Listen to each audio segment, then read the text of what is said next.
As we said on a prior episode, the way that we approach the chakras will be a mix of tradition and also innovation to modern times, as this is also a tradition of Kemet and a tradition of Black ancestral cultures, to always make sure what you do and what you use fits the time and fits the needs of the people. So the first chakra we'll be going to will be called the Amenti-Root chakra. So in Kemet, Amenti has many definitions.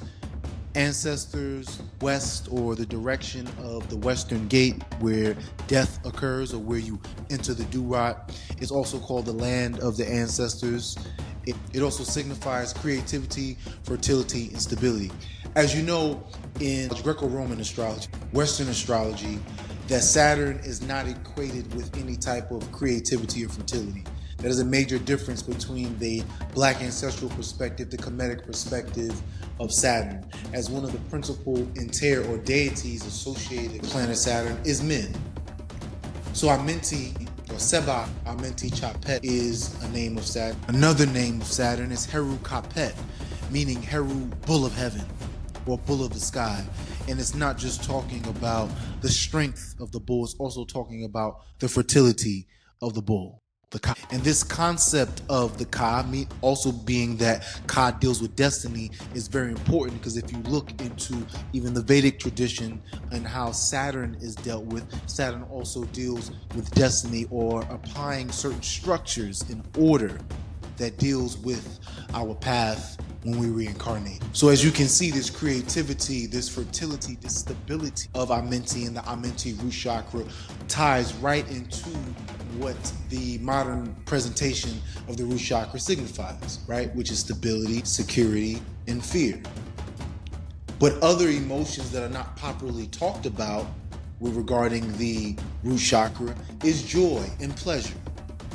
And these qualities, these emotions also align once again with the Kemetic African approach to the root chakra, right? We must always remember the concept in modern spirituality is to avoid pleasure and desire, that it is bad.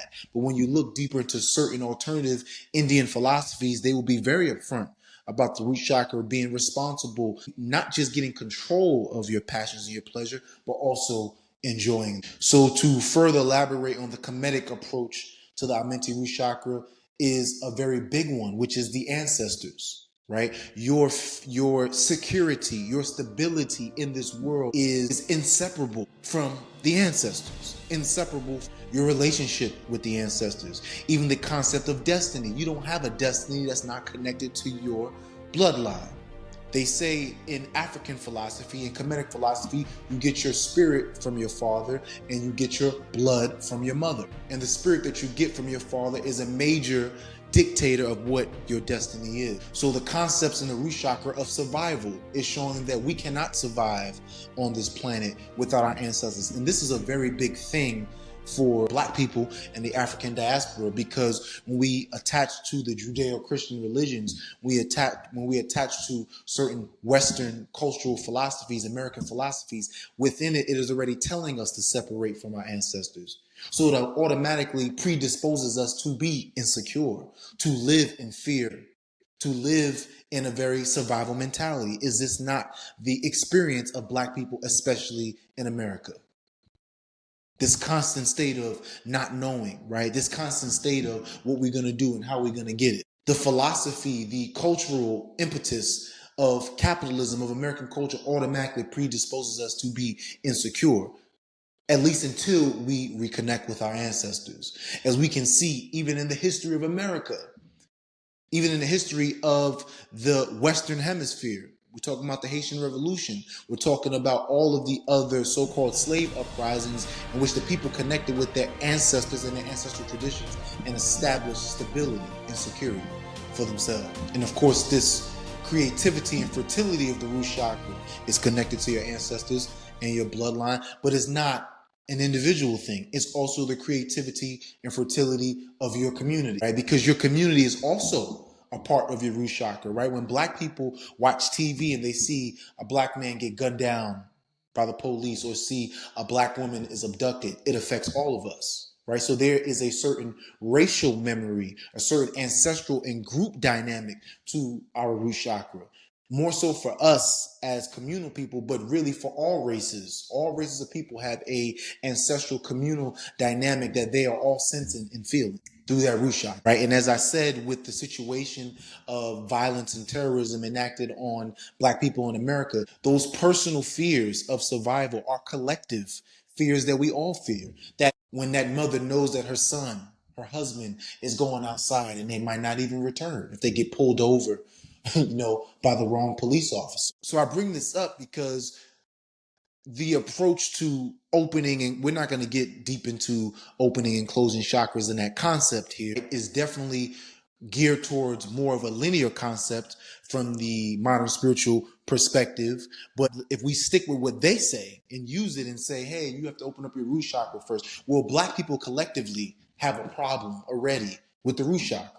So when you go and do those meditations, or when you chant Lang, if you use the Hindu mantras or the Hindu Heka, we do not use it. If you chant Lang, understand you're going to have an issue with, balancing that chakra overall, because the cultural impetus is not being used. Even mantras are very cultural. It's one thing that they will not tell you. A mantra is not just something that you say. It has been imbued with lineage. It has been imbued with intentions. It has been imbued with culture. And a lot of these mantras that are being used have been imbued with the cultural perspective of the people who give it to you, or the guru who gives it to you, who energizes that mantra. Well, we're going to say his, it should be her, but there's no female gurus or sages in the centric, Indo-European or Eurocentric spiritual traditions. But the mantras that they give you is imbued with their own energy and own intention. And that is very important and could potentially be dangerous, as we'll talk about in another video, because mantras and meditations are not just something that is ethereal. It has a very earthly manifestation, and its general manifestation is in something called neuroplasticity in the brain, meaning certain meditations can tell your brain to lower the production of certain neurotransmitters, certain hormones. And these can affect you in a negative way, depending on who you are, depending on what your destiny is, depending on the bloodline that you come from. So within the root chakra, your sense of security and survival is very much tied to a collective experience. And that collective experience is mediated and given to you by the ancestors. And even the concept of us wanting to get money and secure our resources from a Black ancestral perspective, from a Kemetic perspective, you cannot do that without your ancestors. Even in my personal life, I have a personal story of meditating, this is years ago, and an ancestor telling me, hey, you need to go invest in this commodity. At the time, it was lumber. This is it's like 4 or 5 years ago.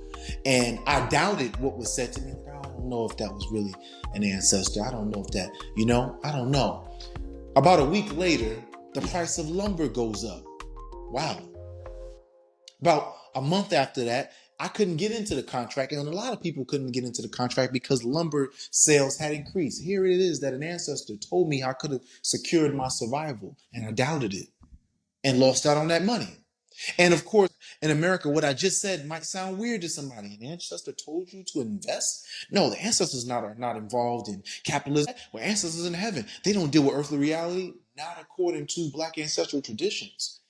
We can't take the linear concepts we learn about spirituality from a Eurocentric perspective and then superimpose it on ours. No, an ancestor will tell you how to make money. It's in the ancestor's interest that you also make money. There are people coming after you, aren't they? These ancestors will be reborn, won't they? And having the proper resources so that they can go about securing their futures and living their destiny is very important. Let's move on to the Benu sacral chakra, or what some call the sex chakra, with the planet Venus.